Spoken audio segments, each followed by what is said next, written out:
الحمد لله وكفى والصلاة والسلام على عباده الذين اصطفى خصوصا على أفضلهم وخاتم النبيين محمد الأمين وعلى آله وصحبه أجمعين. أما بعد فقد قال الله تبارك وتعالى كما ورد في سورة الكهف: أعوذ بالله من الشيطان الرجيم بسم الله الرحمن الرحيم. وَاتْلُ مَا أُوحِيَ إِلَيْكَ مِنْ كِتَابِ رَبِّكَ لَا مُبَدِّلَ لِكَلِمَاتِهِ وَلَنْ تَجِدَ مِنْ دُونِهِ مُلْتَحَدًا. وَاصْبِرْ نَفْسَكَ مَعَ الَّذِينَ يَدْعُونَ رَبَّهُمْ بِالْغَدَاةِ وَالْعَشِيِّ يُرِيدُونَ وَجْهَهُ وَلَا تَعْدُ عَيْنَاكَ عَنْهُمْ تُرِيدُ زِينَةَ الْحَيَاةِ الدُّنْيَا وَلَا تُطِعْ مَنْ أَغْفَلْنَا قَلْبَهُ عَنْ ذِكْرِنَا وَاتَّبَعَ هَوَاهُ وَكَانَ أَمْرُهُ فُرُطًا. وَقُلِ الْحَقُّ مِنْ رَبِّكُمْ فَمَنْ شَاءَ فَلْيُؤْمِنْ وَمَنْ شَاءَ فَلْيَكْفُرْ. إِنَّا أَعْتَدْنَا لِلظَّالِمِينَ نَارًا أَحَاطَ بِهِمْ سُرَادِقُهَا وَإِنْ يَسْتَغِيثُوا يُغَاثُوا بِمَاءٍ كَالْمُهْلِ يَشْوِي الْوُجُوهَ بِئْسَ الشَّرَابُ وَسَاءَتْ مُرْتَفَقًا. وقال تبارك وتعالى كما ورد في نفس السورة: واضرب لهم مثل الحياة الدنيا كماء أنزلناه من السماء فاختلط به نبات الأرض فأصبح هشيما تذروه الرياح وكان الله على كل شيء مقتدرا. المال والبنون زينة الحياة الدنيا والباقيات الصالحات خير عند ربك ثوابا وخير أملا. ويوم نسير الجبال وترى الأرض بارزة وحشرناهم فلم نغادر منهم أحدا وعرضوا على ربك صفا لقد جئتمونا كما خلقناكم أول مرة بل زعمتم أن لن نجعل لكم موعدا. صدق اللہ العظیم. رب اشرح لي صدری ويسر لي امری واحلل عقدۃ من لسانی يفقهوا قولی. اللهم ربنا الهمنا رشدنا واعذنا من شرور انفسنا. اللهم ارنا الحق حقا وارزقنا اتباعه وارنا الباطل باطلا وارزقنا اجتنابه. آمین یا رب العالمین. میری آج کی گفتگو بھی اصل میں پچھلے جمعے کی گفتگو کے تسلسل میں ہے. آپ کو یاد ہوگا کہ پچھلے خطاب جمعہ کا عنوان تھا دجالی فتنہ اور سورہ کہف. اس کے ضمن میں جو باتیں پچھلی مرتبہ بیان ہو چکی ہیں اجمالاً انہیں ذہن میں تازہ کر لیجیے. سب سے پہلی بات یہ کہ دجل کے لفظی معنی ہے فریب، دھوکہ، ملمہ سازی. قرآن مجید میں اس مادے سے کوئی لفظ نہیں آیا. احادیث میں دجالوں کا تذکرہ ہے. ایک تو حضور نے فرمایا کہ قیامت سے قبل 30 دجال ایسے پیدا ہوں گے، سامنے آئیں گے، جن میں سے ہر شخص نبوت کا مدعی ہوگا جبکہ وہ نبی نہیں ہوگا. نبی تو حضور صلی اللہ علیہ وسلم آخری ہے. تو 30 دجال ہیں. ان میں سے جیسا کہ میں نے عرض کیا تھا 5-6 تو حضور کے زمانے ہی میں، آپ کے بعد متصل قبل حضرت ابوبکر کے زمانے میں سامنے آ گئے تھے. اور بھی جو آئے ہوں گے تاریخ میں، لیکن یہ کہ ماضی قریب کے 2 دجال جو ہیں ان سے ہم خوب واقف ہیں. ایک ایرانی دجال بہاءاللہ جس سے کہ بہائی مذہب شروع ہوا، اور دوسرا یہ ہندوستانی دجال غلام احمد قادیانی جس سے قادیانی مذہب شروع ہوا. اس سلسلے کی آخری کڑی ہوگی ایک شخص، ایک یہودی جو دجال ہے لیکن وہ دعویٰ کرے گا کہ میں مسیح ہوں. میں اس کے بارے میں تفصیل سے عرض کر چکا ہوں، وہ مزید تفصیل میں نہیں جاؤں گا. البتہ ایک اور دجال کا حدیث میں تذکرہ آتا ہے جو خدا ہونے کا دعویٰ کرے گا، خدائی کا دعویٰ کرے گا. اس دجال کے بارے میں ایسی احادیث بھی ہمیں ملتی ہیں کہ حضور نے فرمایا کہ اس سے بڑا فتنہ دنیا میں کبھی رونما نہیں ہوا. حضرت آدم کی تخلیق سے لے کر تا قیام قیامت وہ جو دجال کا فتنہ ہوگا اس سے بڑا فتنہ کوئی اور نہیں. اور پھر یہ بھی آپ نے فرمایا کہ یہ شخص جو ہوگا یہ جھوٹا ہوگا اور اس کے پیشانی پر کافارا لکھا ہوا ہوگا، کفر، جسے ہر مومن پڑھ لے گا. یعنی کافر نہیں پڑھ سکے گا، وہ تو اس کے دلیل کے فریب میں آ ہی جائے گا، لیکن مومن جو ہے وہ پڑھ لے گا کہ اس کی پیشانی پر کفر لکھا ہوا ہے، خواہ وہ مومن پڑھا ہوا ہوگا خواہ یہ کہ وہ ان پڑھ، لیکن وہ پڑھ لے گا کہ اس کی پیشانی پر کافر لکھا ہوگا۔ اس کے بارے میں جو احادیث میں نے آپ کو پچھلی مرتبہ سنائی، ان کا حاصل یہ ہے کہ ایک تو یہ کہ قواعد طبعیہ، فورسز آف دی نیچر اور ایلیمنٹس جو عناصر ہیں جن سے کہ یہ کائنات بنی ہوئی ہے، اس پر اسے بڑا غیر معمولی اقتدار اور اختیار اور تسلط اور قدرت حاصل ہو جائے، چنانچہ فاصلے اس کے لیے معدوم ہو جائیں گے۔ اس دنیا میں روئے ارضی پر کوئی بستی نہیں بچے گی جس میں وہ 40 دن کے اندر اندر جس کا چکر نہ لگا دے۔ پھر وہ جب گفتگو کرے گا تو مشرق و مغرب کے مابین بسنے والے سب لوگ اس کی بات سنیں گے۔ اس کی سواری جو ہے وہ اتنی تیز ہوگی کہ اس کی ٹاپوں کے درمیان ایک ٹاپ دوسری ٹاپ کے مابین جو ہے اتنا فاصلہ ہوگا جتنا کہ ایک رات اور دن میں بمشکل سفر طے کیا جا سکے۔ بعض احادیث میں آیا ہے کہ اس کا ایک قدم اگر مدینے میں ہوگا تو دوسرا یروشلم میں ہوگا۔ پھر یہ کہ زمین کے دریا بھی اس سے مسخر ہو جائیں گے اور زمین کی نباتات بھی مسخر ہو جائیں گے۔ وہ حکم دے گا تو دریا چلیں گے اور وہ حکم دے گا تو رک جائیں گے۔ وہ کسی بالکل بے آب و گیا زمین پر سے گزرے گا اور حکم دے گا زمین کو کہ نکال اپنے خزانے، جو نباتات تیرے اندر ہے وہ زمین نکال کر پیش کر دے گی۔ وہ آسمان کو حکم دے گا کہ بارش برسا اور آسمان بارش برسائے گا۔ اسی طرح علاج معالجے کی انتہا کو معاملہ پہنچ جائے گا کہ مادرزاد جو نابینا ہوں گے اور جو کوڑھی ہوں گے ان کا بھی علاج ہو جائے گا، وہ بھی ٹھیک ہو جائے گا۔ سرجری اتنی ترقی کر جائے گی کہ ایک شخص کو وہ آری سے چیرے گا، 2 حصوں میں تقسیم کر دے گا، پھر سیدھے گا اور پھر وہ زندہ انسان ہوگا۔ پھر مردوں سے مکالمے ہوں گے اور شیاطین ہوں گے جنات کے جو فوت شدہ لوگوں کی شکل اختیار کر کے آئیں گے اور وہ کہیں گے دیکھو میں تمہارا والد ہوں، میں تمہاری والدہ ہوں، دیکھو میں تمہارا دوست ہوں، پرانا دوست ہوں، اور یہ واقعتاً خدا ہے، اس کو مانو، اس کی پرستش کرو، اسے سجدہ کرو۔ اس کا نتیجہ یہ نکلے گا، بلکہ ایک اور حدیث جو میں نے سنائی تھی جس کے الفاظ یہ کہ اس کے ساتھ جو ہے 2 چیزیں ہوں گی، ایک پانی اور ایک آگ۔ تو جو لوگوں کو آگ نظر آئے گی وہ حقیقت میں پانی ہوگا، ٹھنڈا میٹھا پانی، اور جو لوگوں کو پانی نظر آیا وہ حقیقت میں آگ ہوگی۔ جو لوگ اس کے پانی کی طرف لپکیں گے وہ در حقیقت میں آپ کو دوزخ میں ڈلوائیں گے، اور جو لوگ اس کی آگ کو قبول کر لیں گے وہ در حقیقت جنت کی جو نعمتیں ہیں ان سے بہرایاب ہوں گے۔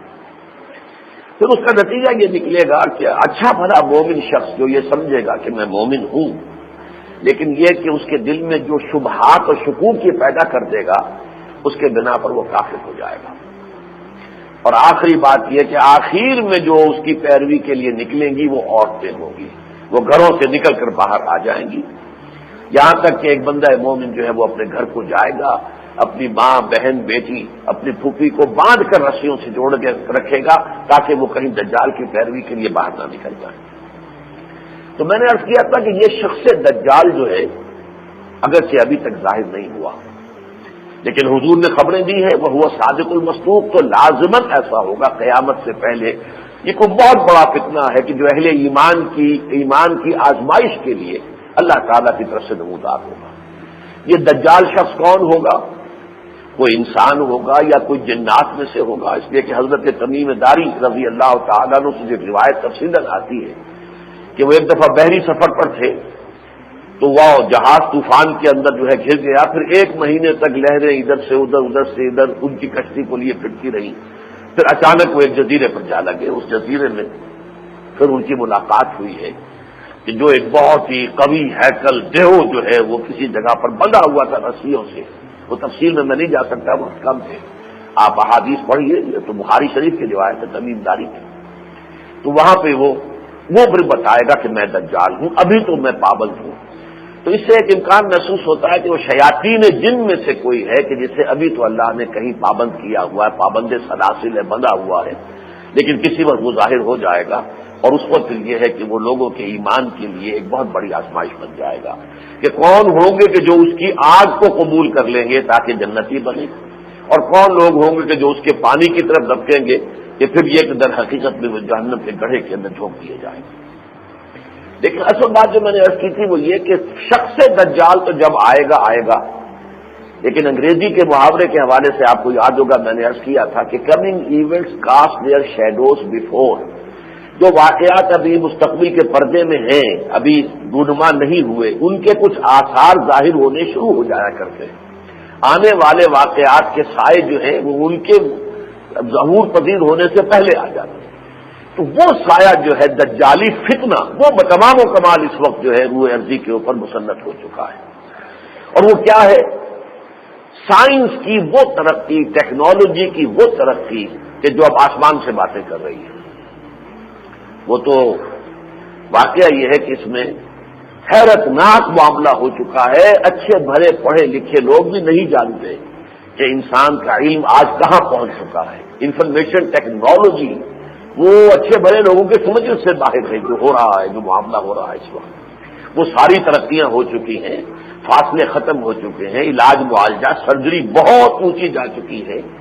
وقت کا تو وہ سوال ہی نہیں۔ سواری آپ کے پاس ہوائی جہاز کی ایسی ہے کہ وہ ایک ٹاپ جو ہے اگر آپ کی کراچی سے فلائٹ لاہور سے چلے اور وہ بس ایک دفعہ وہ اسٹاپ اوور لے گی کہیں پہ پیرس میں یا کسی اور جگہ اور پھر نیو یارک ہوگی، گویا کہ آدھی دنیا اس سے طے کر لے گی۔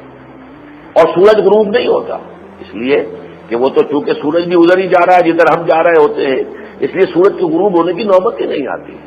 بلکہ یہاں سے اگر ہم چلتے ہیں صبح کے کوئی 4-5 بجے تو شام کو 4-5 بجے نیو یارک میں ہوتے ہیں، سورج ابھی موجود ہوتا۔ تو یہ صورتحال جو ہے ہو چکی ہے عمل جراحی کی، پھر یہ کہ سائنس اور ٹیکنالوجی جس حد تک جا چکے ہیں۔ اب جینیٹک انجینئرنگ کا معاملہ وہ بھی پچھلی مرتبہ بات کر چکا ہوں۔ چیزوں کے اندر اس درجے کی ترمیم ہو رہی ہے، سیڈز جو ہے بالکل نئے۔ تازہ جو ندائے خلافت آیا ہے اس میں ہمارے ایک ساتھی ہیں جو آج کل سوئٹزرلینڈ گئے ہوئے ہیں، وہ اس سے پہلے ڈاکٹریٹ کر کے آئے تھے امریکہ سے جینیٹک انجینئرنگ ہی میں، اور اب پھر گئے ہوئے کسی مزید ٹریننگ کے لیے۔ تو ان کا ایک خط آیا ہے جو تازہ ندائے خلافت میں چھپا ہے۔ میں نے پہلے جو آپ کو ٹرپس کے حوالے سے بتایا تھا اس میں ایک نئی بات کا اضافہ کر لیجئے کہ اب وہ ایسے بیج ایجاد کر رہے ہیں کہ جس سے جو فصل ہوگی وہ فصل آگے بطور بیج استعمال ہو ہی نہیں سکے گی۔ گویا کہ کاشتکار ہر حال میں محتاج رہے گا کہ وہ بیج دے تو وہ اپنی کھیتی کو بو سکتا ہے، ورنہ نہیں۔ آج تو یہ ہے نا کہ آپ نے ایک فصل کاٹی اور اس کے بعد اسی میں سے کچھ گندم رکھ لی کہ آپ اگلے سال اس کو بو لیں گے، اس کو بیج کے طور پر استعمال کریں گے، لیکن نہیں۔ اب وہ ایسا بیج بنا رہے ہیں جیسے کہ یوں سمجھیے جیسے جانور کو آپ خصی کر دیتے ہیں، گوشت تو ہے اس کے اندر لیکن ریپروڈکٹیو پاور نہیں ہے، وہ اب آگے جو ہے تناسل کا معاملہ اس سے نہیں چل سکتا۔ اسی طریقے سے یہ بیج جو ہے یہ خصی بیج ہوگا کہ اس سے آگے نسل نہیں چل سکتی۔ ہاں اس سے یہ ہے کہ جو ایک فصل ہے وہ آپ لے لیجیے۔ لہذا گویا کہ پوری دنیا کی زراعت جو ہے وہ ان ملٹی نیشنل جو اس وقت کمپنیاں ہیں ان کے قبضے میں ہوگی کہ جسے چاہیں گے بیج دیں، وہ بیج دیں تو آپ کے کھیت جو ہے ان کے اندر کاشت ہو سکے گی، وہ بیج نہ دیں تو سوال ہی پیدا نہیں ہوگا، اور ظاہر بات ہے کہ اس کے پھر وہ من مانی قیمتیں وصول کریں گے۔ پھر جیسا کہ میں نے عرض کیا تھا کہ یہ آخر میں جو کہا کہ دجال کے پیروی میں عورتیں نکلیں گی تو وہ بھی فائنل شکل میں میرے سامنے اس وقت ہے۔ میں نے اس سے پہلے کئی مرتبہ تذکرہ کیا ہے کہ سن 94 کی کائرو کانفرنس، پھر سن 95 کی بیجنگ کانفرنس، اور اب ہو رہی ہے اگلے مہینے 5 جون سے 9 جون تک کہ جو نیو یارک میں یونائٹڈ نیشنز اسمبلی کا اسپیشل سیشن ہو رہا ہے بیجنگ +5، کیونکہ 5 سال ہو گئے بیجنگ کانفرنس کو۔ اس میں جائزہ لینا ہے کہ ہم نے جو ایجنڈا دیا تھا اور جو پروگرام دیا تھا اس پہ کتنا عمل ہوا، کہاں کہاں اس میں کوئی جو ہے کوتاہی ہو رہی ہے، اس کوتاہی کو کیسے ختم کرے۔ اور وہ ایجنڈا میں تفصیل سے آپ کے سامنے بیان کر چکا ہوں کہ شرم و حیا، عصمت و عفت اور خاندانی نظام کا بیڑا غرق کر دینے والا ایجنڈا ہے۔ عورتوں کی آزادی، ویمن لب، عورت چاہے تو پروسٹیٹیوٹ بنے، آپ کو اس کے اوپر کوئی اعتراض کرنے کا حق نہیں ہے، وہ بھی ایک لیبرر ہے۔ جیسے کسی نے اپنی ہاتھ کی قوت استعمال کی، کشتی چلائی ہے، یا کوئی اور طاقت استعمال کی دماغ کی اور بیٹھ کر دفتر میں ایسے وہ اپنے جو بھی اللہ نے اس کو سیکس آرگنز دے رکھے ان کو وہ استعمال کر رہی ہے کمائی کے لیے۔ یہ بھی ایک لیبرر ہے، ورکر ہے، سیکس ورکر ہے۔ اس کو کسی اعتبار سے بھی آپ یہ نہ سمجھیے کہ کوئی گھٹیا کام ہے۔ اسی طرح شہوت جیسے چاہے پوری کر لی جائے، مرد مرد سے، عورت عورت سے، اور یہ کہ جیسے بھی ہو عورتوں اور مرد آپس میں کرے، اس کے اوپر کوئی قدغن کوئی پابندی نہیں ہونی چاہیے۔ ہومو سیکشل میرجز کو ریگولر میرج تسلیم کیا جانا چاہیے۔ عورتوں کے حقوق مکمل مساوی ہونے چاہیے تاکہ وراثت میں بھی برابری ہو۔ یہ اسلام کا قانون کیا ہے کہ بیٹی کے لیے آدھا اور بیٹے کے لیے جو ہے وہ پورا، یا بیٹی کا اکیلا تو بیٹے کا دوہرا، یہ نہیں، غلط بات ہے یہ ساری۔ طلاق کا معاملہ بھی بالکل برابر ہونا چاہیے، جب چاہے عورت بھی طلاق دے دے، جب چاہے مرد طلاق دے دے۔ یہ سارا ایجنڈا ہے، اور آپ نوٹ کیجئے کہ یہ اب ہوگا یونائٹڈ نیشنز کے ذریعے سے، UN کے ذریعے۔ تو جو تازہ امپیکٹ میں وہ مضمون آیا ہے، مجھے چونکہ انہوں نے پہلے ہی ای میل کے ذریعے سے بھیج دیا تھا، تو میں تو 2 جمعے پہلے سے آپ کو اس سے متعارف کرا چکا ہوں، لیکن اب وہ امپیکٹ بھی آ گیا ہے، تو اس کا ہم نے جو ہے مضمون اب شائع کر دیا ہے، اور وہ 4 ورقے کی حیثیت سے یہاں پر انگریزی ایگزیکٹ جو اس کا اوریجنل ٹیکسٹ ہے وہ چھاپ کر ہم یہاں لے آئے ہیں۔ یہاں ہر صاحب کو جو بھی انگریزی پڑھ سکتے ہو وہ لے، جو انگریزی نہ پڑھ سکتے ہو وہ نہ لے، وہ تو ہماری طرف سے ہدیتاً ملے گا، لیکن یہ ہے کہ اسے بڑے پیمانے پر شائع کرنے کے لیے ہماری خواہش ہوگی کہ آپ کچھ خرچ کریں، اور اسے لوگوں تک پہنچانے کے لیے ہم نے اسے 10,000 کی تعداد میں شائع کیا ہے، تو کچھ تھوڑا بہت آپ بھی اس میں حصہ ڈالیں اور لوگوں تک اس کو پہنچائیں۔ بہرحال یہ ہے وہ دجالی فتنہ کہ جو اب اپنے آخری عروج کو پہنچا جاتا ہے۔ یہ میں نہیں کہہ سکتا وہ شخص دجال کب ظاہر ہوگا، ظاہر ہے وہ بھی یہودی ہوگا، اس لیے کہ دنیا کے رزق کے خزانوں پر وہ یہودی ہی قبضہ کر رہے ہیں، لہذا وہ جو صورت ہے کہ وہ جس کو جو ان کا مذہب اختیار کرے گا اور پرستش کرے گا اس دجال کی، صرف اس کو رزق ملے گا، باقی کو لیے رزق کے دروازے بند ہو جائیں گے۔ اور یہ اب بالکل انہونی بات نہیں ہے، سامنے نظر آ رہا ہے جس طریقے سے IMF نے اور ورلڈ بینک نے اور ورلڈ ٹریڈ آرگنائزیشن نے اور ٹرپس نے جس طریقے سے کہ شکنجا جو ہے وہ اپنی پوری نوع انسانی کے گرد جو ہے اس نے کس لیا ہے، تو اس سے کوئی عجیب بات نہیں کہ کچھ عرصے کے بعد وہ شخص جو ہے دجال اکبر وہ بھی ظاہر ہو جائے۔ بہرحال اس دجالی فتنے کے ضمن میں نے عرض کیا تھا کہ ایک تو یہ ہے کہ اس کا اجتماعی سطح پر مقابلہ، اس کے لیے تو ایک ہی شکل ہے کہ کسی ملک میں اسلام کا مکمل اور کامل نظام قائم کیا جائے، اس کی برکتیں ہوں گی جو دجالی فتنے کا اصل جو ہے جواب بنے گی اور اس کا توڑ بنے گی۔ لیکن ایک ہے انفرادی سطح پر اپنے ایمان کو محفوظ رکھنے کے لیے اور دجال کے اثرات سے اپنے آپ کو بچانے کے لیے، جیسے کہ قرآن مجید میں بھی آتا قوا انفسکم واہلیکم نارا، سب سے پہلے اپنے آپ کو اور اپنے اہل و عیال کو آگ سے بچاؤ۔ علیکم انفسکم لا یضرکم من ضل اذا اهتدیتم، تم پر اصل ذمہ داری تو تمہاری اپنی ہے، اپنے آپ کو بچاؤ۔ کوئی اور گمراہ ہو رہا ہو تو اس سے تمہیں کوئی غضب نہیں پہنچے گا، بشرطے کہ تم دعوت و تبلیغ کا حق ادا کرتے رہو۔ اگر تم دعوت و تبلیغ کا حق ادا نہیں کر رہے، امر بالمعروف و نہی عن المنکر کی ذمہ داری ادا نہیں کر رہے، تو تم لائق ملامت ہوگے، تمہیں بھی سزا ملے گی۔ واتقوا فتنة لا تصيبن الذين ظلموا منكم خاصة، لیکن یہ کہ اگر تم یہ کہ اپنی طرف سے ابلاغ و تبلیغ کرتے رہو اور دعوت دیتے رہو اور امر بالمعروف اور نہی عن المنکر کی ذمہ داری ادا کرتے رہو، تو پھر گمراہ ہو جا اس سے تمہیں کوئی غضب نہیں پہنچے گا۔ لہذا سب سے پہلا مسئلہ یہ ہے میرے اور آپ کے لیے کہ ہم خود اس کے اثرات سے کیسے بچیں۔ یہ اثرات بد، اس کے ضمن میں آپ کو حدیث سنا چکا ہوں۔ یہ حدیث جو ہے کہ سورہ کہف کے بارے میں حضور نے فرمایا، خاص طور پر دجالی فتنے کے اثرات سے انسان کو محفوظ رکھنے والی سورت سورہ کہف ہے۔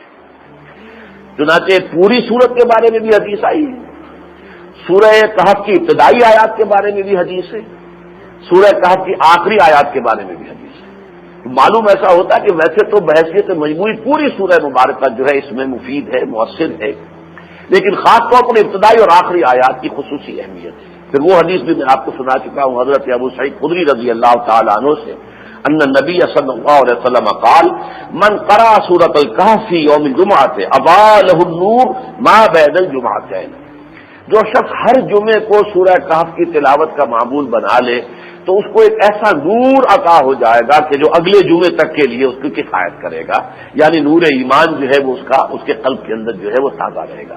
اب ظاہر بات ہے کہ اس سے مراد وہ تلاوت نہیں ہے جو ہم کرتے ہیں، ہم تو صرف عربی پڑھتے ہیں، باقی ہمیں پتہ ہی نہیں اس میں کیا کہا گیا۔ تلاوت سے مراد وہ تلاوت ہوگی کہ سمجھ کر، اس کے معانی کو سمجھتے ہوئے، اس کے مفہوم کو سمجھتے ہوئے اگر اس سورہ مبارکہ کی تلاوت کی جائے تو انسان کے ایمان بالغیب، اللہ کی ہستی پر ایمان، اللہ کی قدرت پر ایمان، اللہ پر توکل، یہ ساری چیزیں جو ہیں اس درجے پر راسخ ہو جائیں گی کہ پھر وہ دجالی فتنہ جو ہے وہ اس کے اوپر اثر انداز نہیں ہو سکے گا۔ اس حوالے سے اس سورہ مبارکہ کی جو ابتدائی اور آخری آیات تھی ان کی تو میں نے پچھلی مرتبہ کچھ تفسیر عرض کی تھی. اس میں خاص طور پر پہلی جو 8 آیات ہیں ان میں جو 2 آیتیں ہیں بڑی اہم ہیں اس اعتبار سے. انا جعلنا ما علی الارض زینۃ لہا لنبلوہم ایہم احسن عملا. ہم نے اس زمین کے اوپر جو کچھ ہے اسے اس کے لیے زینت بنا دیا ہے، اس کا زیور بنا دیا ہے، زیبائش اور آرائش کا ذریعہ بنا دیا ہے، تاکہ ہم آزمائیں کہ کون ہے وہ لوگ کہ جو اچھے عمل کرتے ہیں. یعنی دنیا ہی پر ریچھ کر رہ جاتے ہیں یا دنیا میں رہتے ہوئے اصل محبت ہم سے کرتے ہیں. یہ ہے اصل امتحان. روخ روشن کے آگے شمع رکھ کر وہ یہ کہتے ہیں ادھر جاتا ہے دیکھیں یا ادھر پروانہ آتا ہے. آیا تو یہ جو شمع کی روشنی ہے بس وہی اس کے اندر مگن ہو گیا اور اسی کے گرد طواف کر رہا ہے، یا جو ذات باری تعالی ہے تو در حقیقت وہ اس کے گرد طواف کر رہا ہے. بس کسی کے اندر فرق ہو جائے گا کہ کون ناکام ہے کون کامیاب. وَإِنَّا لَجَاعِلُونَ، جو کچھ بھی اس کے اندر ہے زمین کے اوپر، چاہے وہ اسکائی اسکریپرز ہیں اور بڑی بڑی عالیشان بلڈنگیں ہیں اور بڑے بڑے عمدہ چمن ہیں، سعیداً جرزا، ایک وقت آئے گا یہ سب کے سب چورا چورا ہو کر پڑے ہوئے ہوں گے اور زمین پوری چٹیل میدان ہو جائے گی. کوہ ہمالیہ تک کا وجود نہیں رہے گا تو اسکائی اسکریپر جو ہے وہ کس گنتی میں آنے والے سب ختم ہو جائیں گے. سعیداً جرزا، سعید کہتے ہیں چٹیل میدان اور جرزا چورا چورا ہو جانا. تو یہ سب چیزیں چورا چورا ہوئی پڑی ہوں گی. یہ تو صرف در حقیقت ایک خاص مدت تک کے لیے لوگوں کے لیے امتحان کے لیے ہم نے یہ زیبائش ہے آرائش ہے. اس زیبائش اور آرائش کے بارے میں عرض کر چکا ہوں کہ ٹیکنالوجی اور سائنس کی جتنی ترقی ہو رہی ہے اس کی زیبائش اور آرائش میں اتنا ہی اضافہ ہو رہا ہے. اب آدمی جا کے دیکھتا ہے ورلڈ ٹریڈ سینٹر کو تو مبہوت ہو جاتا ہے ایک دفعہ، یہ عمارت بھی انسان نے بنا لی ہے.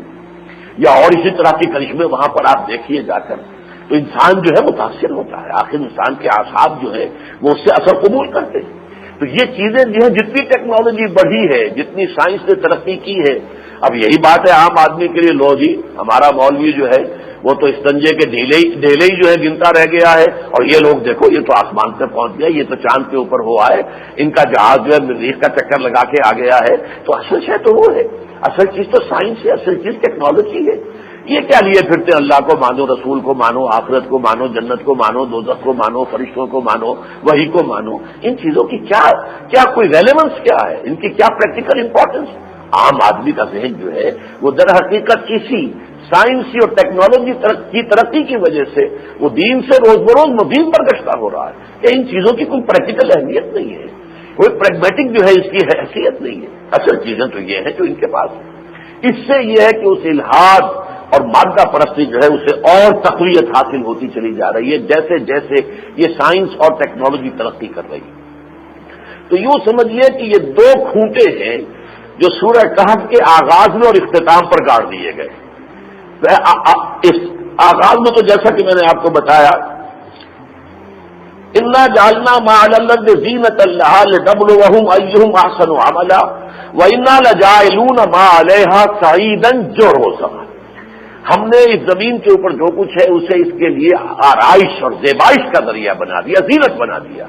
لیکن ایک وقت آئے گا کہ یہ سب چورا چورا ہو کر چیزیں بکھری ہوئی ہوں گی اور یہ سب میدان چٹیل ہوگا. اسی لیے کہ یہی حشر ہونا ہے. اذا دکت الارض دکا دکا وجاء ربکم الملک صفا صفا، وہیں پر پھر ہماری حاضری بھی ہوگی. آخر میں 2 آیتیں پھر آئیں جو اس کا منطقی نتیجہ ہے.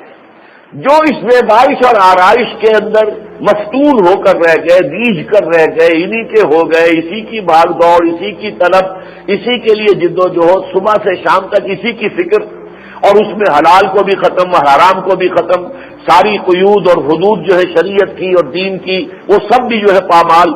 تو ظاہر بات ہے کہ ان کے بارے میں فرمایا قل هل ننبئکم بالاخسرین اعمالا، اے نبی ان سے کہیے ہم بتائیں تمہیں سب سے زیادہ خسارے میں رہنے والے کون ہیں. اپنی دنیاوی بھاگ دوڑ تو سب کر رہے ہیں لیکن سب سے زیادہ خسارے میں کون ہیں؟ الذین ضل سعیہم فی الحیات الدنیا، وہ لوگ کہ جن کی بھاگ دوڑ، سعی و جہد، محنت و مشقت دنیا کی زندگی ہی میں گم ہو کر رہ گئی، کھوئی گئی دنیا ہی کے اندر. عاقبت کے لیے کوئی محنت ہی نہیں کی، اس کے لیے کوئی جد و جہد ہی نہیں کی، آخرت کے لیے کوئی کمائی ہی نہیں کی، سارا کچھ جو ہے وہ صرف اس دنیا کے لیے۔ الذین ضل سعیہم فی الحیات الدنیا وہم یحسبون انہم یحسنون صنعا۔ اور پھر ان کے اس سے بالا تر بات یہ ہے کہ وہ سمجھتے ہی ہیں کہ ہم تو بہت اچھے کامیاب جا رہے ہیں، ہم نے محنت کی تو کاروبار ہمارا جم گیا، ہماری پہلے ایک دکان تھی آج 3 دکانیں ہیں، ہمارا پہلے 1 مل تھا آج 10 ہمارے مل چل رہے ہیں۔ وہ یہ سمجھ رہے کہ ہم کامیاب ہو رہے ہیں۔ پہلے میں کبھی کہیں جو ہے وہ کسی جگہ پر کسی میونسپل کارپوریشن کا یا جو بھی کاؤنسل ہوتی ہے اس کا میں رکن تھا، اس کے بعد میں آ گیا ہوں، دیکھو MP بن گیا ہوں، اس کے بعد آگے جو آ کر میں MNA بن گیا ہوں، مجھے وزارت بھی مل گئی ہے۔ تو میں تو انہم یحسنون صنعا، ساری جد و جہد جو ہو رہی ہے دنیا کے لیے، اور اس میں ظاہر بات ہے کہ اللہ کا قانون یہی ہے، من کان یرید العاجلۃ عجلنا له فیها ما نشاء لمن نرید ثم جعلنا له جہنم یصلاها مذموما مدحورا۔ جو طالب بن جاتا ہے دنیا کا، ہم دنیا ہی میں اسے کچھ نہ کچھ دے دیتے ہیں، جس کو چاہیں جتنا چاہیں دے دیتے ہیں، اس کو وہ سمجھتے ہیں اپنی کامیابی، لیکن اس کے بعد ان کے لیے جہنم ہی جہنم رہ جائے گی، آخرت میں کچھ نہیں ہوگا۔ آخرت کے لیے کچھ کمایا ہی نہیں، آخرت کے بینک میں کوئی ڈپازٹ کرایا ہی نہیں، تو وہاں کہاں سے کیش کرا لیں گے آپ جا کر؟ وہاں کچھ نہیں ملے گا، وہاں تو پھر یہ کہ دھکے دیے جا کر جہنم میں گرا دیے جائیں گے۔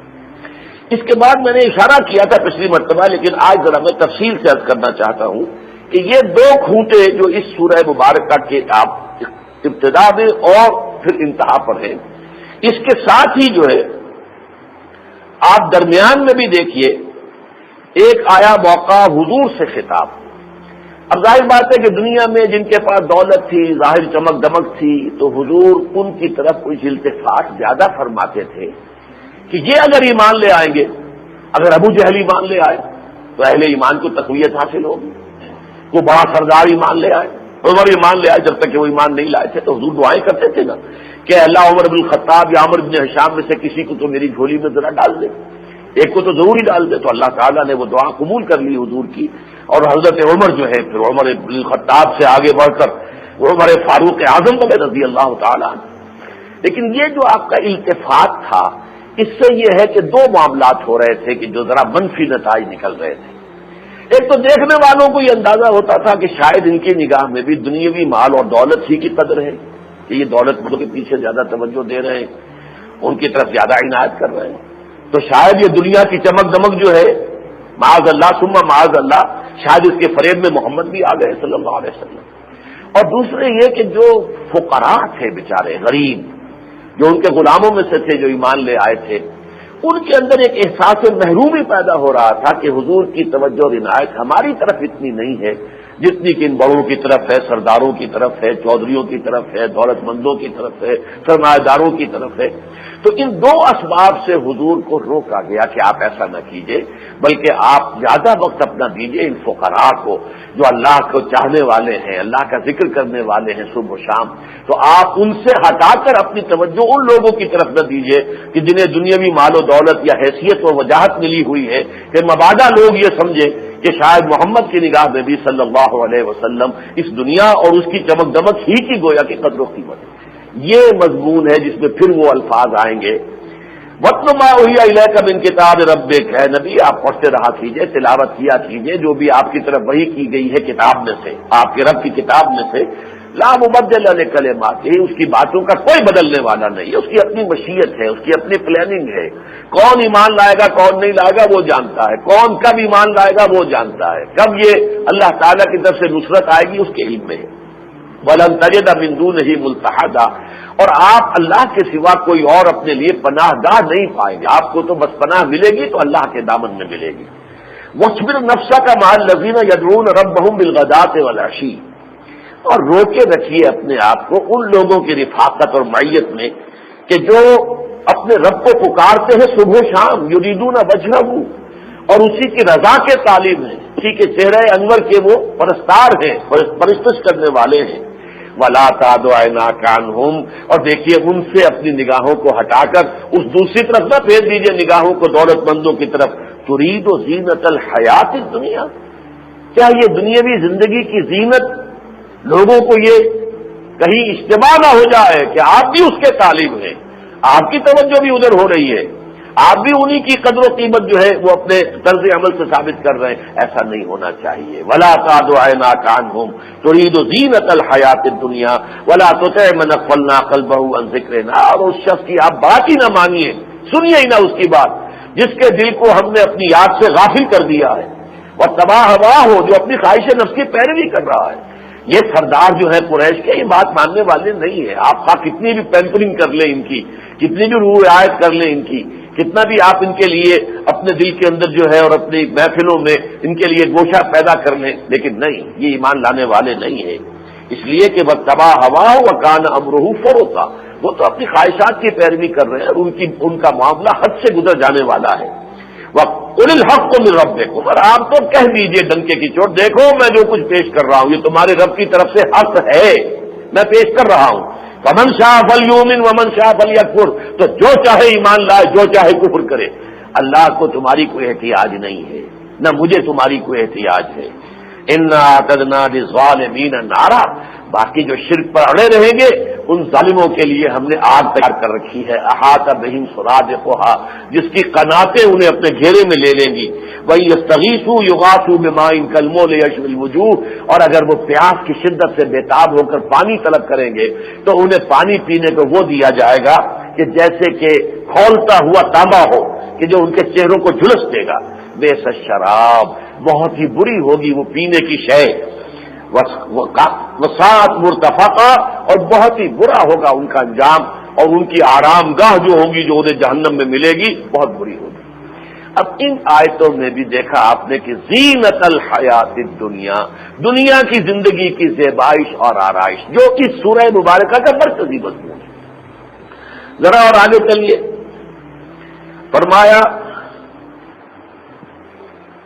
وَاضْرِبْ لَهُمْ مَثَلَ الْحَيَاةِ الدُّنْيَا، اور اے نبی ذرا ان لوگوں کے سامنے دنیا کی زندگی کی ایک مثال بیان کیجیے. کماء انزلناہ من السماء، ایسے ہی ہے یہ دنیا کی زندگی جیسے ہم آسمان سے پانی اتارتے ہیں، بارش بھیجتے ہیں. فاختلط بہ نبات الارض، وہ پانی زمین میں جذب ہوتا ہے اور زمین کی روئیدگی کو لے کر باہر نکل آتا ہے. تو اس کے ساتھ زمین کی روئیدگی وہ تو ہے اس کے اندر، اوپر سے تو صرف پانی آیا تھا نا، لیکن وہ سب کچھ جو ہے ڈورمنٹ زمین کے اندر اس کے وہ خزانے پڑے ہوئے تھے، لیکن وہ اس پانی کے ساتھ مل جل کر باہر آ جاتے ہیں. فاختلط بہ نبات الارض، پھر ایک وقت آتا ہے کہ وہ جو سبزہ اگا تھا اس کے بعد وہ زرد ہو جاتا ہے، اس کے بعد چورا چورا ہو کر ختم ہو جاتا ہے. فاصبح حشیما تذروه الرياح، پھر وہ چورا چورا بھی ہو جاتا ہے اور ہوائیں اس کو لیے اڑتی پھرتی ہیں. وَكَانَ اللَّهُ عَلَى كُلِّ شَيْءٍ مُقْتَدِرًا، یقیناً اللہ تعالی ہر شے پر قدرت رکھتا ہے. گویا کہ یہی انسانی زندگی ہے.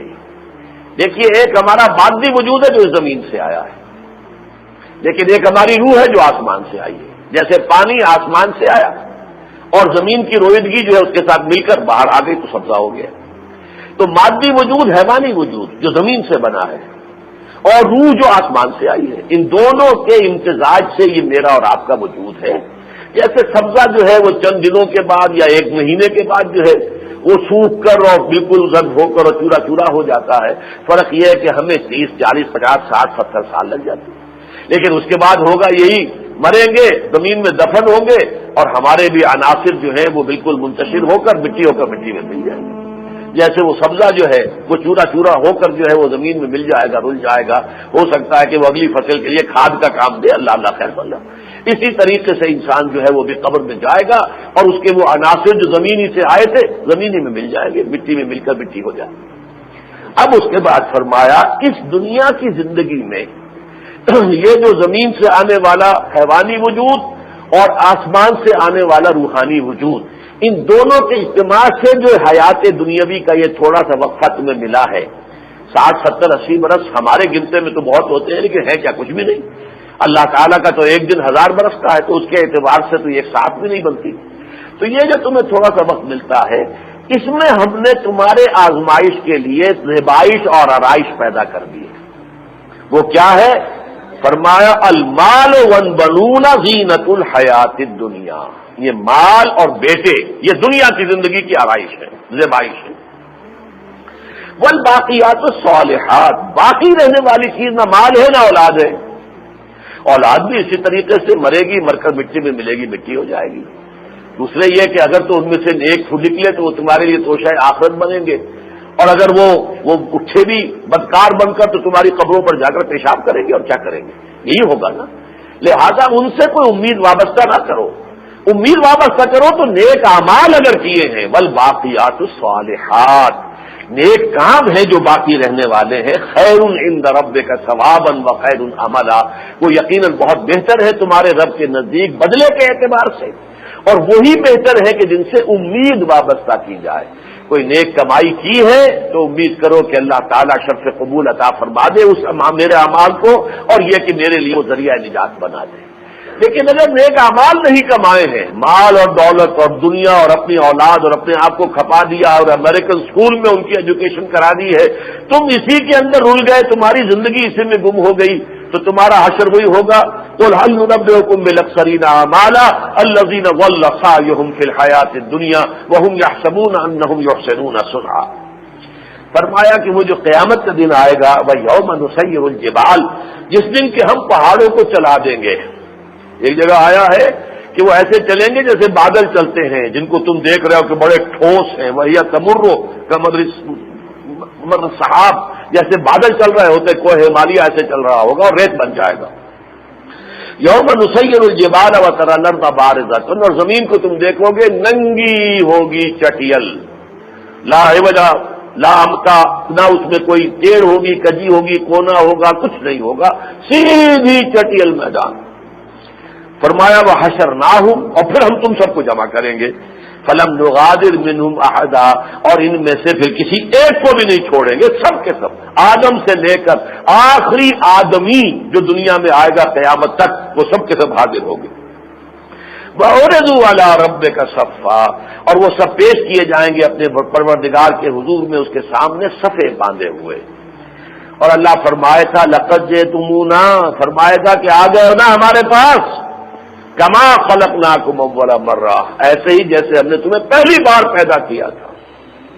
پہلی بار کی پیدائش تھی عالم ارواح میں، تمام ارواح بیک وقت موجود تھی، آدم سے لے کر آخری آدمی تک کی ارواح تمام کی تمام موجود تھی حضور اللہ کے حضور میں، جبکہ وعدہ لیا گیا تھا لست بربکم قالوا بلی۔ اس کے بعد دوبارہ اب ہم کھڑے ہوں گے میدان حشر میں، تو تمام کے تمام انسان آدم سے لے کر آخری آدمی تک جو قیامت تک پیدا ہوگا سب کھڑے ہوں گے۔ تب کہے گا اللہ تعالیٰ لقد جئتمونا، آ گئے ہو ہمارے پاس، کما خلقناکم اول مرہ، جیسے کہ ہم نے تمہیں پہلی مرتبہ پیدا کیا۔ دوسری مرتبہ تمہیں پیدا کیا تھا دنیا میں، اس میں تو ظاہر بات ہے کہ وقفہ ہے، تمہارا دادا جو ہے وہ بہت پہلے پیدا ہوا تھا، تمہارا باپ اس کے بعد ہوا، اس کے بعد تم ہوئے، پھر تمہارا بیٹا ہوا، پھر تمہارا پوتا ہوا، یہ تو 20-20 سال کا 25-25 سال کا فصل ہے۔ اس کے بعد یہ پیدائش تمہاری ہوتی رہی ہے، دوسری مرتبہ کی پیدائش، لیکن وہ پہلی پیدائش میں تم سب موجود تھے، اور اب جو دنیا کے خاتمے پر آخرت کے میدان میں تم کھڑے ہوئے ہو۔ بل زعمتم ان لن نجعل لكم موعدا، لیکن تمہاری گمراہی یہ ہے کہ تم نے یہ گمان کر لیا تھا کہ وہ وعدے کا وقت نہیں آئے گا جبکہ ہمیں اللہ کے حضور میں حاضر ہونا ہوگا۔ یہ جو وسوسہ تمہارے ذہن میں آ گیا، کوئی قیامت نہیں، کوئی باپ بعد الموت نہیں، کوئی حساب کتاب نہیں، کوئی جزا و سزا نہیں، کوئی جنت اور دوزخ، سب ڈھکوسلے ہیں اور کچھ نہیں ہے، یہ جب ذہن میں آتا ہے تو یہ ہے تباہی اور بربادی کا ذریعہ۔ تو میں نے آپ کو 4 مقامات بتا دیے سورہ کہف کے، ان سب کا یوں سمجھیے کہ یہ اس کا مین تھیم ہے، بار بار جو چیز سامنے آ رہی ہے، گویا کہ جیسے کہ یہ کہ ادھر ایک لکڑی جو ہے آپ نے گاڑ دی، ادھر ایک لکڑی گاڑ دی، اس کے درمیان جو ہے ایک رسی تنی ہوئی ہے، اس میں پھر جو ہے آپ نے پرو دیے ہے وہ مضمون تھوڑے تھوڑے وقفے سے، کہ ہم نے جو کچھ زمین پر ہے اس کو اس کے لیے زیبائش اور آرائش بنایا، انا جعلنا ما علی الارض زینۃ لها لنبلوہم ایہم احسن عملا۔ حضور سے فرمایا کہ حضور دیکھیے آپ دولت مندوں کی طرف زیادہ التفات نہ فرمائیں، مبادا لوگوں کو یہ گمان ہو کہ ترید و زینت الحیات الدنیا۔ پھر مجھ سے اور آپ سے فرمایا دیکھنا یہ دنیا کی زندگی جو ہے تمہاری 30 40 50 60 برس کی، اس میں مال اور دولت جو ہے ان میں چمک دمک تو ہوتی ہے اور اولاد، لیکن ان میں سے کوئی باقی رہنے والی شے نہیں ہے، تمہارے تعلقات سب کٹ جائیں گے، منقطع ہو جائیں گے۔ وہ تو جو اہل اللہ ہوں گے اور اللہ والے ہوں گے ان کے رشتے تو باقی رہیں گے، وہ تو آپس کی دوستیاں بھی قائم رہیں گی، صحابہ کرام کی بھی اور اہل ایمان کی بھی، اور اگر کوئی شخص ایسا ہے جس کی اولاد بھی صاحب ایمان ہے تو ظاہر بات ہے کہ اس کی اولاد بھی اس کے ساتھ جو ہے جنت میں جمع کر دی جائے گی.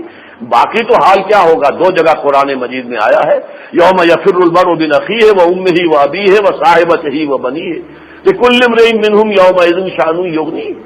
انسان بھاگے گا، نفسی نفسی کا معاملہ ہوگا، اپنے باپ سے، ماں سے، بیٹے سے، جورو سے، بھائی سے، سب سے بھاگے گا. اور یہی سورہ معارج میں بھی آیا ہے یبصرونہم یود المجرم لو یفتدی من عذاب یومئذ ببنیہ وصاحبتہ واخیہ وفصیلتہ التی تؤویہ ومن فی الارض جمیعا ثم ینجیہ. اس روز انسان کہے گا میرے باپ کو، بیوی کو، بیٹے کو، بھائی کو، سب کو، بلکہ تمام انسانوں کو جہنم میں جھونک دو، کسی طرح مجھے بچا لو. یہ نفسی نفسی کا عالم ہوگا. تو یہ تعلقات جو دنیا کے ہیں یہ تو یہی رہ جائیں گے اکثر و بیشتر. الاخلاء بعضهم لبعض عدو الا المتقین. یہ جو دنیا میں دوستیاں ہیں یہ دشمنیوں میں تبدیل ہو جائیں گی.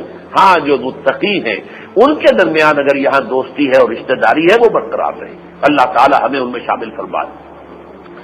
اس کے علاوہ میں چاہتا ہوں کہ سورہ کہف کے بعد مضامین کا اجمالی تذکرہ مزید کر دوں، اس لیے کہ جو میں نے حدیث آپ کو سنائی ہے کہ پوری سورہ کہف در حقیقت اسی موضوع کو مختلف پیرایوں میں بیان کر رہی ہے. مثلا دو قصے اس میں آئے ہیں، ان کے حوالے سے جو حقیقتیں بیان ہوئی ہیں ان کو نوٹ کیجئے. ایک تو وضرب لہم مثلا الرجلین. اب میں چونکہ اس وقت درس نہیں ہو رہا ہے یہ صرف میں آپ کو اشارے دے رہا ہوں، اپنے طور پر جا کر سورہ کہف کا مطالعہ کیجئے، تلاوت کیجئے، ترجمہ دیکھیے تو یہ مضامین جو ہے اس میں جو بھی اشارات میرے ہیں اس وقت کے وہ انشاءاللہ مفید محسوس ہوں گے آپ کو. دو اشخاص تھے، دو دوست تھے. ایک کو اللہ نے بہت دولت دی تھی، اور دولت اس زمانے کی کیا ہوتی تھی؟ کارخانے تو ہوتے نہیں تھے. دو باغات تھے انگوروں کے، کھجوروں کے درخت جو ہیں ان کے گرد باڑ کے طور پر لگے ہوئے تھے.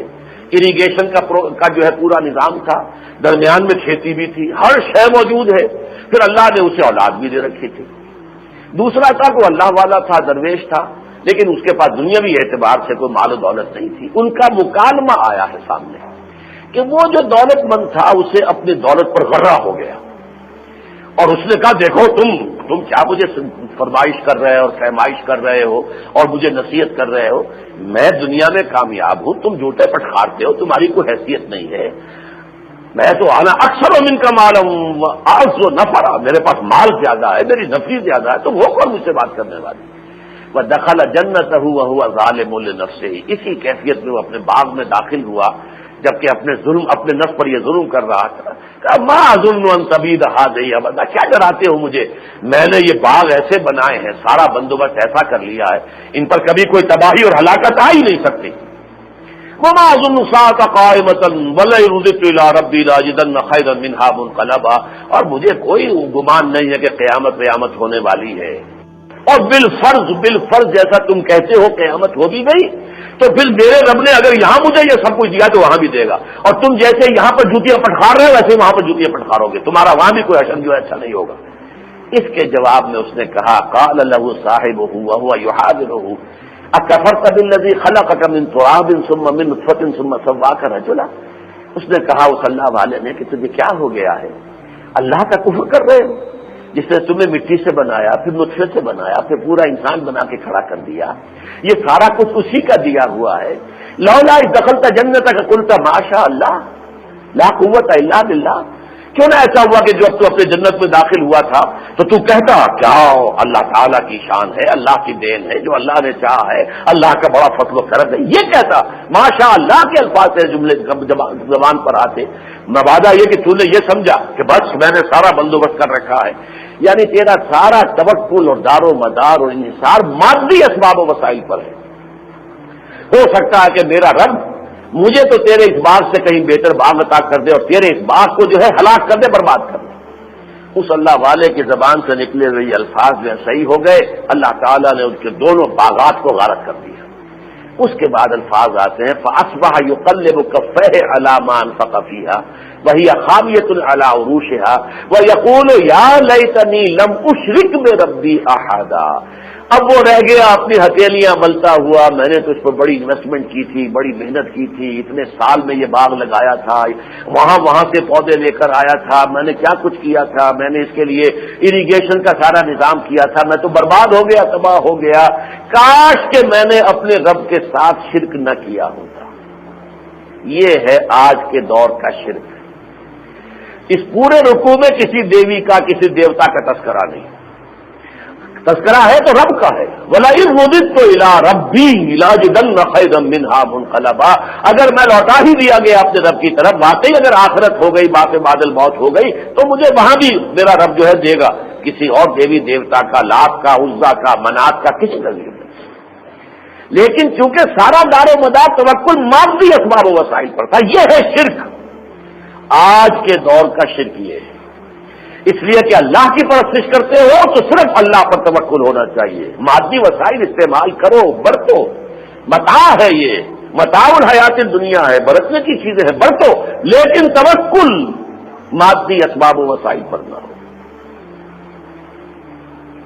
چنانچہ وَلَقَدْ آتَيْنَا مُوسَى الْكِتَابَ وَجَعَلْنَاهُ هُدًى لِبَنِي إِسْرَائِيلَ أَلَّا تَتَّخِذُوا مِن دُونِي وَكِيلًا۔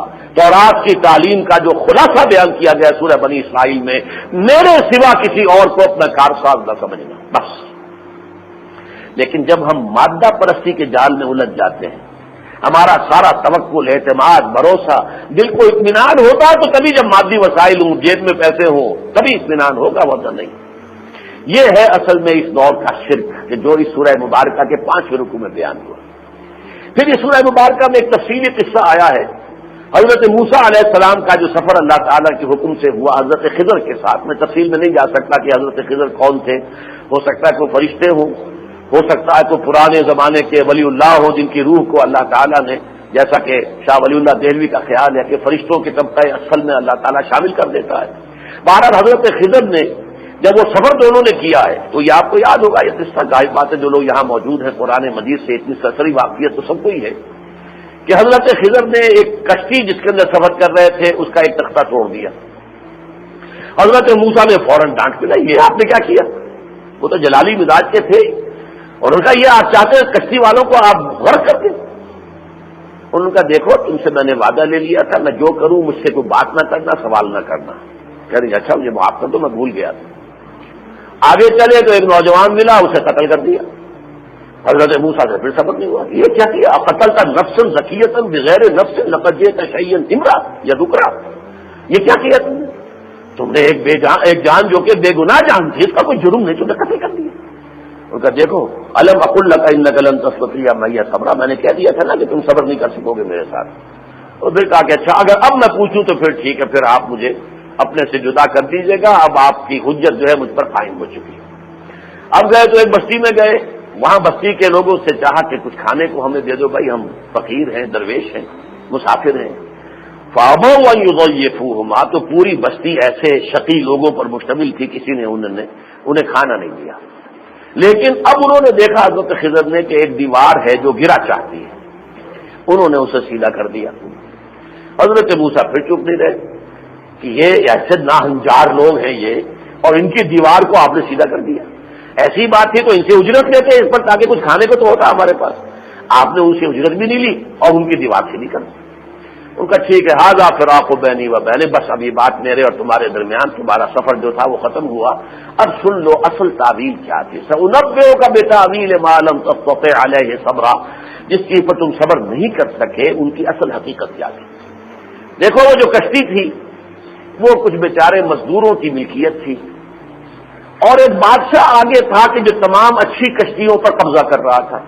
جیسے ہمارے ہاں بھی وہ خاص موقع آتا ہے حکومت کا تو وہ جو ہے وہ ویگنیں پکڑ لیتے ہیں، گاڑی اور ٹرک جو ہے قابو کر لیتے ہیں، تو یہ ساری کشتیاں جو ضبط ہو رہی تھی، تو میں نے اس کے اندر عیب لگا دیا تاکہ بادشاہ کا دفاع کرو اس کو، تو یہ کسی کام کی نہیں، تو کشتی بچ گئی ان کی۔ ایک تختہ ہی ہے نا، وہ ٹوٹا وہ جوڑ لیں گے، لیکن یہ تختہ میں نہ توڑتا تو پوری کشتی ان کے ہاتھ سے گئی تھی، ان کی جو مزدوری کا ذریعہ تھا وہ گئی تھی۔ یعنی بظاہر ایک شے تمہیں بری نظر آئی ہے، حقیقت میں اس کے پردے میں خیر ہے۔ آگے چلو، وہ جو نوجوان تھا اس کے بارے میں ہمیں معلوم تھا کہ یہ اگر جو اس کے جینز ہیں، جس طرح کے جینز لے کے وہ دنیا میں آیا ہے، یہ اگر بڑا ہوگا تو سرکش ہوگا، والدین کے لیے جو ہے یہ سوہان روح بنے گا، جبکہ والدین اس کے بڑے نیک ہیں، میاں بیوی دونوں جو ہیں بہت نیک ہیں۔ لہذا ہم نے یہ چاہا کہ اس کو تو بات دیا جائے اور اللہ تعالیٰ انہیں پھر نیک اولاد عطا کرے تاکہ وہ ان کے بڑھاپے کا سہارا بنے، آنکھوں کی ٹھنڈک بنے، ان کے لیے سہارے روح نہ ہو۔ یعنی بظاہر تو وہ والدین رو رہے ہوں گے کہ ہمارا جو ہے ایک بیٹا تھا وہ اللہ نے ہم سے لے لیا، چھین لیا، حقیقت میں ان کے لیے خیر ہے، اس لیے کہ اس کے شر سے اللہ نے انہیں بچایا ہے۔ اسی طرح یہ جو دیوار جو تھی ٹیڑھی ہو رہی تھی، میں نے سیدھی کر دی ہے۔ اصل میں یہ دیوار 2 یتیم بچوں کی ملکیت ہے جو اس بستی میں رہتے ہیں، اور اس دیوار کے نیچے ان کا والد جو بڑا نیک آدمی تھا، اس نے اپنے ان بچوں کے لیے ایک دفینہ خزانہ رکھا ہوا ہے۔ اگر یہ دیوار گر جاتی وہ خزانہ ابھی ظاہر ہو جاتا اور یہ لوگ جو ہے سب کے سب اس کے اوپر جو ہے قبضہ کر لیتے، یتیموں کے ہاتھ پلے کچھ نہ پڑتا۔ تو میں نے اس لیے اس کو درست کیا ہے کہ جب تک وہ بچے جوان ہو اس وقت تک یہ دیوار کھڑی رہے، تاکہ پھر کوئی اللہ تعالیٰ ہیلا بنا دے گا کہ پھر ان کو معلوم ہو جائے کہ ہمارے لیے خزانہ یہاں ہے۔ تو گویا کہ دنیا میں جو حوادث پیش آتے ہیں ان کا ظاہر کچھ اور ہوتا ہے، باطن کچھ اور ہوتا ہے۔ ضروری نہیں کہ جو ظاہر نظر آ رہا all that glitters is not gold، جو چیز بھی چمک رہی ہے وہ ضروری نہیں ہے کہ سونا ہی ہو سکتا پیتل ہو۔ تو در حقیقت یہ وہی بات ہے جو قرآن مجید میں کہی گئی ہے سورہ بقرہ میں، آسان تکرہوا شیئا وہو خیر لکم وآسان تحبوا شیئا وہو شر لکم۔ ہو سکتا ہے کہ تم کسی شے کو ناپسند کرو گرا حالانکہ اسی میں تمہارے لیے خیر ہو، اور ہو سکتا ہے کہ تم کسی چیز سے محبت کرو، پسند کرو، اچھا سمجھو گرا حالانکہ اس میں تمہارے لیے شر ہو۔ وہ والدین تو اپنے بیٹے کو سے امیدیں لگائے بیٹھے ہوں گے ہمارے بڑھاپے کا سہارا بنے گا، حالانکہ وہ اگر زندہ رہتا تو ان کے لیے سہانے روح ہو جاتا اور ان کے بڑھاپے کے اندر آ کر ان کے لیے جو ہے ان کی زندگی ادیرت کر دیتا۔ گویا کہ انسان کو جو بھی ظاہر میں دنیا میں حالات ہو رہے ہیں ان سے زیادہ اثر پذیر نہیں ہونا چاہیے۔ تھوڑا بہت تو اثر ہوتا ہے، کوئی آپ کا قریبی عزیز فوت ہو گیا کچھ نہ کچھ رنج افسوس تو ہوگا، لیکن یہ نہیں ایمان اللہ پر۔ اگر بظاہر کوئی شے ایسی ہے جو مجھے پسند نہیں ہے لیکن میرا ایمان یہ ہو کہ اس میں یقیناً کوئی خیر ہوگا اللہ کی طرف سے جو مجھے فی الحال نظر نہیں آ رہا، اس سے جو اطمینان اور سکون دنیا میں انسان کو رہتا ہے کہ کوئی تشویش اور خامخواہ کا صدمہ اور رنج کیوں ہو گیا، کیسے ہو گیا، کس نے کر دیا، اس نے کر دیا، اس سے انتقام، اس سے بدلا، تو یہ بھی در حقیقت اسی حقیقت دنیا کی زندگی کی حقیقت کہ اس کی حقیقت کچھ اور ہوتی ہے، اوپر پردہ کوئی اور پڑا ہوتا ہے۔ پردہ خوشنما ہے اور پیچھے اس کے جو ہے بہت ہی بدنما کوئی شے ہے، پردہ بہت ہی کوئی تکلیف دہ ہے یا بدنما ہے اور حقیقت میں اس کے پیچھے کوئی بہت ہی اچھی شے مضمر ہے۔ یہ بالکل وہی بات ہے کہ جیسے پیتل کے اوپر سونے کا ملمہ ہو گیا ہو، اسی طریقے سے جو ہے کسی شے کی حقیقت کو، حیات اخروی کو اور اصل حیات جو ہے اور روحانی زندگی اس کو مادی زندگی اور حیات دنیاوی کے پردے میں چھپا دیا گیا ہے۔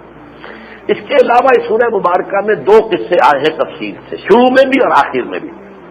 اصحاب کہف، یہ قصہ ہے ان لوگوں کا جو توحید پر ایمان لائے لیکن چونکہ غلبہ مشرکین کا تھا، رومن امپائر جبکہ ابھی انہوں نے عیسائیت اختیار نہیں کی تھی، اس زمانے کا یہ واقعہ ہے، اور انہیں آخری الٹیمیٹم دیا گیا ان نوجوانوں کو کہ تم یا تو اپنے اس دین توحید سے باز آ جاؤ ورنہ تمہیں رجم کر دیا جائے گا۔ وہ بیچارے اپنے جان بچانے کی خاطر جا کر ایک غار میں چھپ گئے اور اللہ نے 300 برس تک انہیں وہاں سلائے رکھا۔ پھر ان کی آنکھ کھلی ہے تو انقلاب آ چکا تھا، اس لیے کہ اب رومن امپائر خود جو ہے حضرت مسیح کے دین کو اختیار کر چکی تھی۔ تو یہ بھی ایک حقیقت کے اعتبار سے کہ اہل ایمان کے لیے کبھی زندگی میں ایسا مرحلہ بھی آ سکتا ہے کہ جان بچانے کے لیے کہیں غار میں چھپنا پڑے، اس درجے کمزوری ہو، لیکن اہل ایمان کو اللہ تعالیٰ دنیا میں وہ ترقی اور وہ عروج بھی دیتا ہے کہ جو حضرت ذوالقرنین کو اللہ نے دیا۔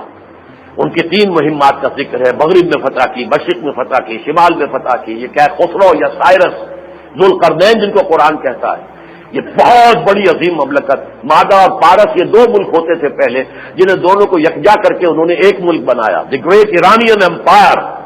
اس میں یہ سائرس یا کیخورس جس کا 2500 سالہ جشن جو ہے سابق جو شہنشاہ تھے ایران کے انہوں نے منایا تھا، اس لیے کہ وہ یہ اس امید میں تھے کہ ایران کی وہی عظمت و سطوت پارینہ جو ہے وہ دوبارہ لوٹ کر آئے گی اور میں بہت بڑا شہنشاہ بنوں گا۔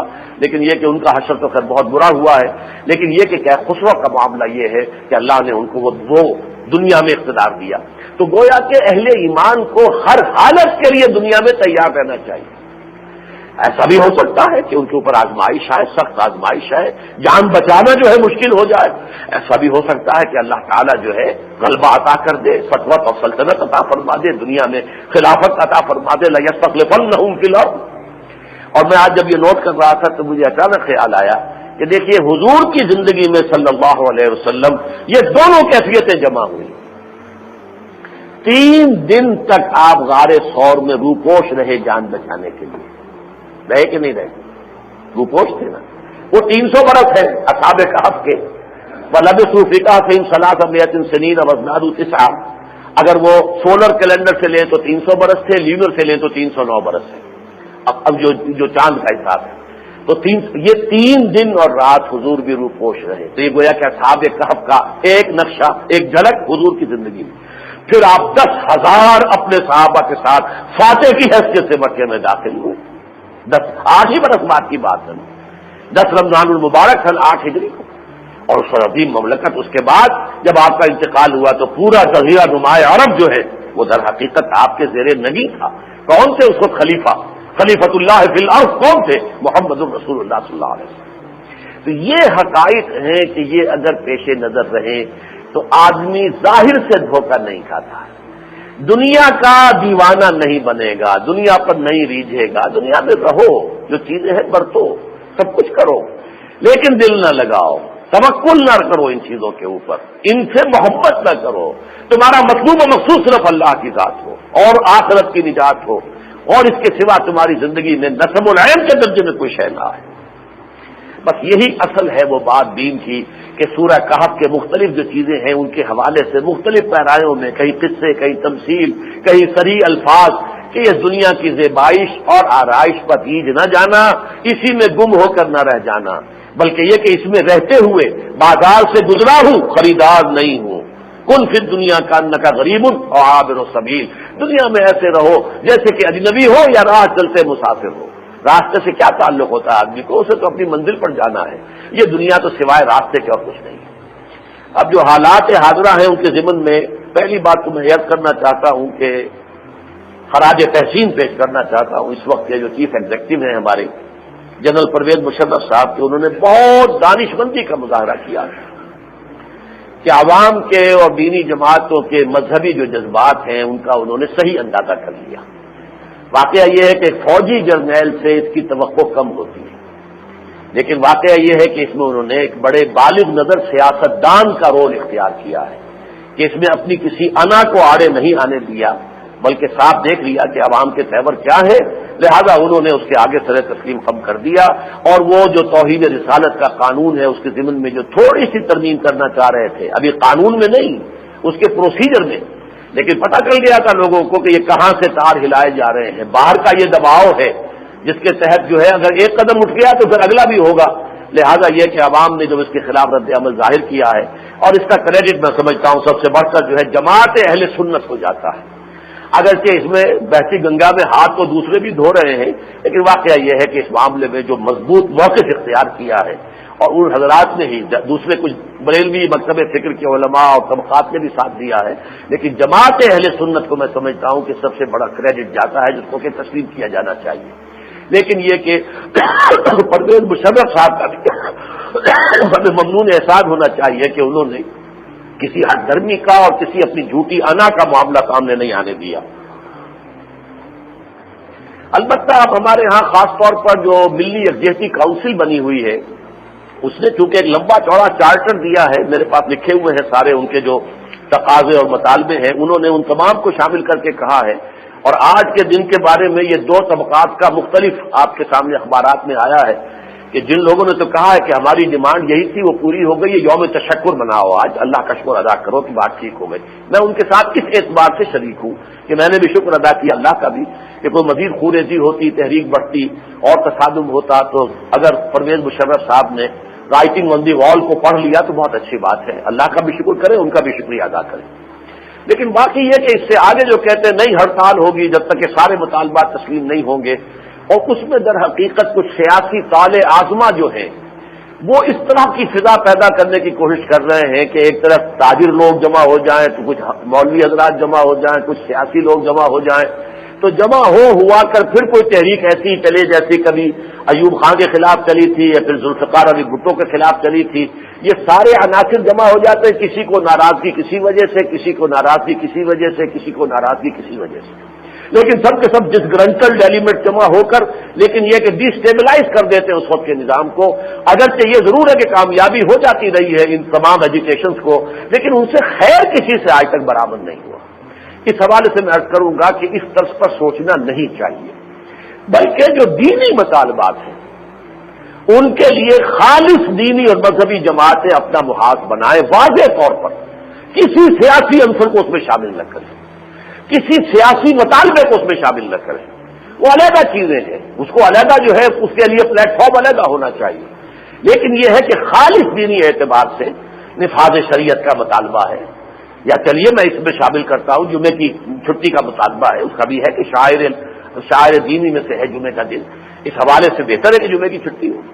اس حوالے سے جتنے بھی دینی معاملات ہیں، نفاذ شریعت سب سے بڑھ کر ہے کہ تمام قوانین جو ہے وہ نافذ کیے جائیں، اور یہ جو ابھی بیجنگ کانفرنس ہو رہی ہے، یقیناً بیجنگ +5 کانفرنس، اس کے بارے میں بھی اب عوام کو بھی مطلع کیا جانا چاہیے، اکثر لوگوں کو تو معلوم ہی نہیں۔ ایک بہت بڑے اخبار کے جو مدیر اور مالک ہیں ان سے بات ہوئی تو ان کے تو علم ہی نہیں تھا کہ ایسا بھی کوئی معاملہ ہو رہا ہے، اور ہمارے ہاں کے وہ ٹاپ کے اخبارات میں سے ایک اخبار ہے جس کا میں ذکر کر رہا ہوں۔ بہرحال یہ کہ اس کے بارے میں جب تک کہ آگہی نہ ہو لوگوں کو، اور جب تک کہ اویئرنیس نہ ہو تو کیسے پتہ چلے گا؟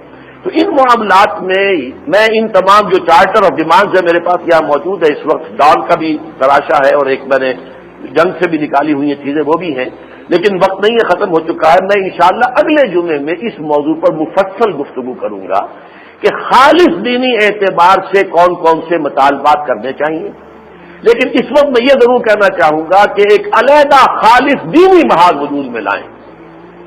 ملی یکجہتی کونسل جس مقصد کے لیے بنی تھی وہ تو تھا شیعہ سنی جو بھی ایک ہمارے ہاں کبکلیش اور تصادم چل رہا تھا، اب اس میں وہ کتنی کامیاب ہوئی کتنی نہیں ہوئی وہ ایک علیحدہ مسئلہ ہے، لیکن خاص اس کام کے لیے یہ ملی یکجہتی کا مسئلہ نہیں ہے، یہ تو در حقیقت نفاذ شریعت کا مسئلہ ہے، اور یہ کہ الحاد اور کفر کا راستہ روکنے کا مسئلہ ہے۔ تو اس میں خالص دینی محاذ بنایا جائے، کسی سیاسی ایلیمنٹ کو اس میں شامل نہ ہونے دیا جائے۔ اسی طریقے سے اگر تاجروں کو کوئی شکایات ہے وہ ایک علیحدہ محاذ ہو، اس کا معاملہ علیحدہ ہونا چاہیے، لیکن یہ کہ ان تمام چیزوں کو جمع کر کے ایک کوئی ایجیٹیشن شروع کر دینا، اور اس میں ظاہر بات ہے کہ سب سے زیادہ مؤثر تو ہوتی ہیں دینی جماعتیں، لیکن جب نتیجہ نکلتا ہے ہاتھ پلے دینی جماعتوں کے کچھ نہیں آتا۔ ایوب خان گرے، بھٹو صاحب آ گئے، بھٹو صاحب گرے، ماشاء اللہ آگے ضیاء الحق کا، دینی جماعت کے ہاتھ پلے کچھ نہیں پڑا آج تک۔ لہذا اب یہ ہے کہ اس میں ترمیم کرنی چاہیے کہ خالص دینی محاذ اس میں توسیع بھی کی جائے۔ مثلا جماعت اہل سنت نے اتنا بڑا کام کر کے دکھایا ہے، ملی یکجہتی کونسل میں تو اس کی کوئی نمائندگی نہیں، اکثر و بیشتر وہی ہے جو نیم سیاسی نیم مذہبی جماعتیں ہیں، اور وہ جو ہے اس چیز کو موقع دیکھ کر انہوں نے مناسب سمجھا ہے کہ شاید موجودہ حکومت کو ڈی اسٹیبلائز کرنے کے لیے یہ جو ہے ایک موقع ہے، تو یہ میرے نزدیک جو ہے اچھی بات نہیں ہے۔ ہمیں بار بار کے تجربات سے سبق سیکھنا چاہیے، دین کے معاملے کو بالکل علیحدہ رکھیں اور اس کے لیے خالص دینی جدوجہد، اس کے لیے محاذ بنے، اس کا دستور معین ہو، فیصلے کیسے ہوں گے، کیسے امپلیمنٹیشن ہوگی، کون اس میں شامل ہوں گے۔ جیسے کبھی جو PNA کی تحریک تھی اس کے اندر بھی اصول طے تھے، کنسنسس سے فیصلے ہوں گے، کوئی نئی جماعت اسی میں شامل کی جائے گی جبکہ باقی سب لوگ بھی اس کو ساتھ ایگری کر رہے ہوں، یہ ساری چیزیں اس وقت طے تھی۔ اسی طرح کا خالص دینی محاذ بنایا جائے، ورنہ یہ کہ اس طرح کا کوئی ملا جلا ہنگامہ دوبارہ کریٹ کر دیا جائے تو ٹھیک ہے، اس سے کچھ جو سیاسی قسم کے لوگ ہیں انہیں شاید فائدہ ہو جائے، اور آخری فائدہ جب تک کہ ہمارا نظام یہاں نہیں بدلتا وہی جاگیرداری، زمینداری، سرمایہ داری اور برادری داری جب تک چل رہی ہے تو فائدہ تو وہی جو ہمارے ہاں کے عام سیاستدان ہیں، آخر کار فائدہ انہی کو پہنچے گا، نہ دین کو اور نہ دینی جماعتوں کو کچھ حاصل ہوگا۔